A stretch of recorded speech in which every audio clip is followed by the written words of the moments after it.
it's definitely desperately tight, a tiny number of points ahead of Ferrari and barely more ahead of Red Bull. All three of us will be wanting that P2 slot in the championship.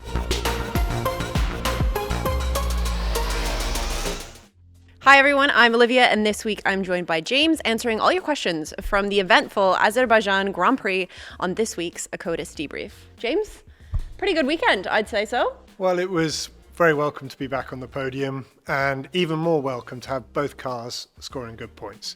And I guess cherry on the top of all that was that it was on a weekend where our closest rivals stumbled a little. So yeah, it was a good weekend for us. First, on to George's race. He had a pretty difficult start to the race with his illness, but still managed an incredible P2. So how did he manage all of that, and how close did he get to not actually starting the race? I mean, I think by yours and my standards, he was pretty poorly. You definitely wouldn't imagine that someone as crook as he was would clamber into a car and go racing it. Our reserve driver is Valtteri, and briefing Valtteri about this possibility, and Valtteri in his phlegmatic way just went, he'll be okay. And I think that's not so much that George was well, it's that the standard that the drivers set for themselves is that they will clamber into a car if they can force themselves to do so. And that's what George did, and managed to hold himself together all weekend despite feeling really very, very crook. Now, how did we manage that incredible pit stop that allowed him to keep that P2 position? That was an exciting time in that race. We were watching lap after lap with George right on the bubble of being able to make that overcut work. We actually thought that he was a little bit behind and that he was going to come out right on the tail of Sainz and have to get by on the track. So it was a fantastic thing to see him emerge in front and by a second or so. And it was one of those pit stops where everything came together. It wasn't just that the guys on the guns and the wheel handling, that all that went as per choreographed and really slick. That did happen, but it was more than that. If you'd watched George's in-lap, he absolutely smoked the in-lap and really took a lot of time away, much more than we expected in the way he got round the second half of that in-lap. And it was just brilliant seeing it when it all comes together like that and the overcut happens. It's a great feeling. With his tires, why did we decide to put George onto the hard tires, considering the fact that we hadn't actually tested them in the free practice sessions? Well, we hadn't tested the mediums either, and it's a strange thing at Baku with this C6 tyre, the softest soft compound that Pirelli make. It's really not a particularly great compound, and so all the teams were trying to avoid having it figure large in the weekend, and that meant not having a lot of experience on either medium or hard. So we elected to just split our strategies, to give one to one driver, one to the other, medium for Kimi, hard to George, because that just sort of balanced our risks. And if you're going to split medium and hard like that, then you would tend to give the driver further back on the grid the hard and further forward the medium. And that's what we did, and it worked out nicely for us. Why do you do that? Sorry, just to explain a little bit further, why you would put the driver that's a bit further back onto the hards. If you've got a car that you believe has natural pace, and we did believe that we would have okay race pace, and that car's further back down the grid, then at a certain point people in front of them will clear out the way with pit stops, and if the pace of the car is there, then you can let that hard tyre run fairly deep into the race and really benefit from those free air laps when everyone tucks into the pits ahead of you. And that tends to be more a thing that works when you're a little bit further back. Conversely, if you're further up the grid with a bit more to lose from something like if there were an early safety car and you're sitting on a hard tyre, then you really don't you don't want to be forced off your hard tyre right at the beginning of the race, whereas it's less of a problem to be forced off of a medium tyre. So a bit further up the grid with a bit more to lose because your qualifying position was better, you're more interested in things like, am I going to get a good start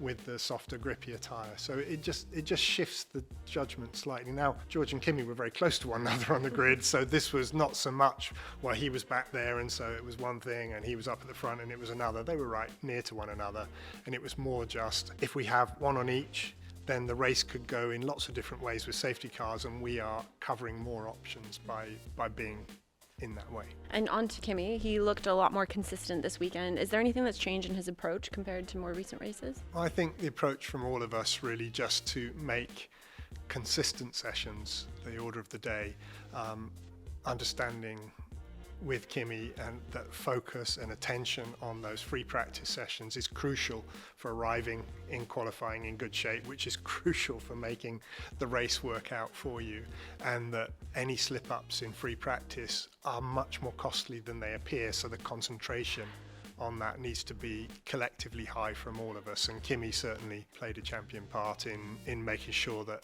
he really didn't put a foot wrong. I think he went up an escape road once during the weekend, but absolutely not a scratch on his car into qualifying, which was pretty difficult. You saw how many red flags there were in qualifying. Kimi came through that in good nick, did a good lap. He was within one gusty corner away from being P2 on the grid, and had a good weekend as a consequence. Now on to the car itself. Was there any significant improvements that we brought that allowed us to find so much pace in Baku? Not really, no. The layout of the car, the upgrade program really is tapered right down now, with much of the focus on 2026 and getting ready for that big shift in the rules for next year.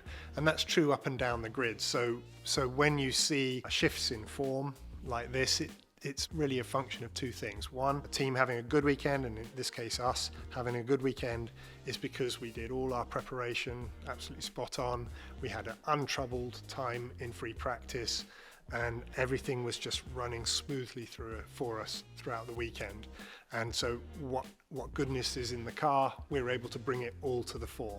So that's the first thing, if you can have an untroubled, smooth transit through the weekend. The second is that just car characteristics vary up and down the pit lane.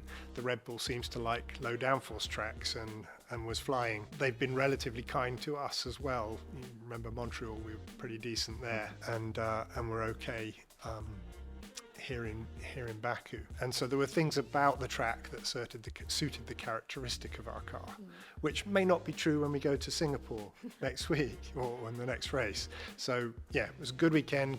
Good to make sure we got the points when we had a car that could do it, but obviously that's the thing we have to do weekend after weekend. Obviously there was no upgrades for this weekend, but our rear wheel shields looked a little bit different. Can you tell me anything about that? It was a rear wheel shield made of renewable carbon rather than the stuff that we would normally make it out of, and so a bio-friendly material. That is a good thing, that we have managed to put a small component of the car out of ecologically friendly material, but it's only a small component. I think this is the tip of an iceberg that will get bigger over future seasons, and I don't just mean in our team. I think this will be something that the industry will move towards. It's certainly a thing that the regulator is in discussion with the teams about how to encourage that to happen, and all the teams will be looking at the way in which these materials come online and the appropriate ways in which they can be used on the car, and that will be a sort of gradual transition. Back onto the race then, was there ever any consideration of swapping out the cars before Kimi's pit stop when George had the better tires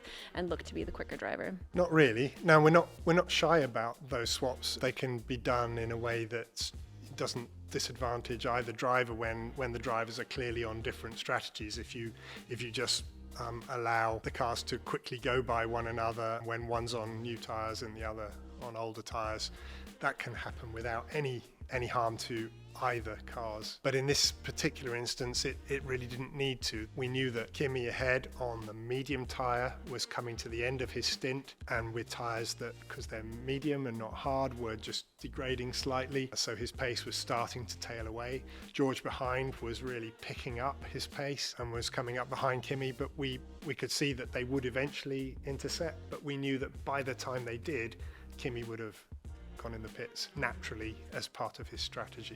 So there was no need in that particular instance to consider swapping, because the sort of natural flow of the pit stops was going to clear the road ahead of George in any case. And on to the Constructors' Championships. I mean, the Red Bulls, the Ferraris, quite close in the battle with us. And how are we then managing risk versus consistency with these final 7 races of the season? Well, it's definitely desperately tight. A tiny number of points ahead of Ferrari and barely more ahead of Red Bull.